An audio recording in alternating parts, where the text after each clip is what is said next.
the maid who secretly paid her boss's hospital bills. Amma woke before the roosters crowed, her hands already searching in the dark for her headscarf. The air was cold, and still that quiet hour before dawn when even the city seemed to be holding its breath. She slipped on her worn slippers, stepped into the small backyard, and began scrubbing the porch before the sun had even risen. Her job in the Mensa household wasn't easy. For 3 years, she'd worked as a live-in maid, cleaning, washing, cooking, and smiling through exhaustion. The family saw her as reliable, respectful, and hardworking. But to Amma, this was more than a job. It was survival. Every CD she earned helped feed her younger brother, Kojo, in their small village miles away. She dreamed of sending him to school, a dream she guarded as tightly as the little wooden box under her bed, filled with coins and folded bills. Every night before she slept, Amma would open that box, count her savings, and whisper a prayer. Is greater than God. Let this be enough to give Kojo the life I couldn't have.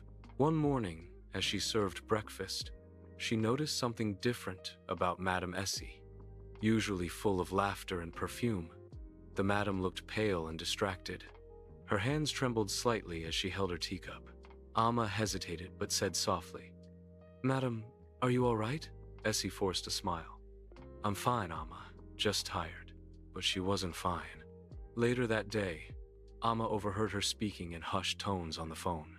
She was near the back gate, her voice cracking. "Doctor, please, I just need more time. I can't afford the surgery yet." The words hit Amma like a slap. She froze behind the wall, her heart pounding. When Madam ended the call, Amma could hear her sob quietly, a sound she'd never imagined coming from her strong, elegant employer. That night, Amma couldn't sleep. The fan hummed weakly as she stared at the ceiling. She thought of Madame Essie's kindness, how she'd given her leftover food when times were tough, how she never shouted, how she once helped Amma send money home when her brother fell ill. Now, the woman who had shown her compassion was the one in need. Amma sat up, staring at her wooden box. Inside it were months of sweat, long hours, and hope money meant for Kojo's education. She ran her fingers over the box, tears forming in her eyes. Could she give it all away? At dawn, she made her decision. She put on her faded dress and wrapped her savings in a handkerchief. The hospital was far, nearly 2 hours away by trotro, but she went anyway. Her hands shook as she approached the payment counter. "Excuse me," she said softly to the nurse. "I want to pay for Madame Essie Mensa's medical bill, but I don't want her to know it was me." The nurse looked surprised. "You're her maid?" Amma nodded. "Please, promise me you won't tell her." The nurse smiled gently, her eyes misting. "You must love her very much." Amma shook her head. "No, Ma. I just know what it means to need help and have no one." Days passed. Madame Essie's health improved. Her surgery was successful. When she returned home, the family rejoiced, but confusion lingered. No one knew who had paid the hospital. Amma stayed silent. She cooked, cleaned, and smiled as usual.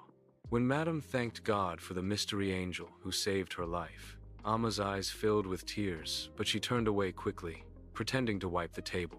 Weeks later, a nurse from the hospital came to visit the house to drop off paperwork. She greeted Madame warmly and without thinking, said, "You're lucky to have such a caring maid. Not everyone would do what she did." Madame's face froze. "What do you mean?" The nurse blinked, realizing her mistake. But it was too late.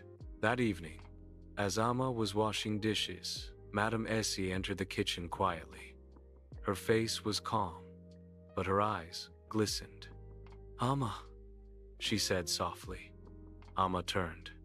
"Yes, madam? Why didn't you tell me?" Amma froze, her hands trembling above the sink. I didn't want praise, madam," she whispered. "You've done so much for me. I just wanted to do something good too." Madam stepped closer, tears falling freely now. "You gave away your savings, didn't you?" Amma bit her lip and nodded. "Money comes and goes, madam. But life, you only get one. At that moment, Madame Essie did something no one in the household had ever seen. She knelt before Amma. "You're more than a maid," she said, her voice breaking. "You're family." Amma's eyes widened in disbelief. She quickly tried to help Madame up, but Madame held her hands tightly.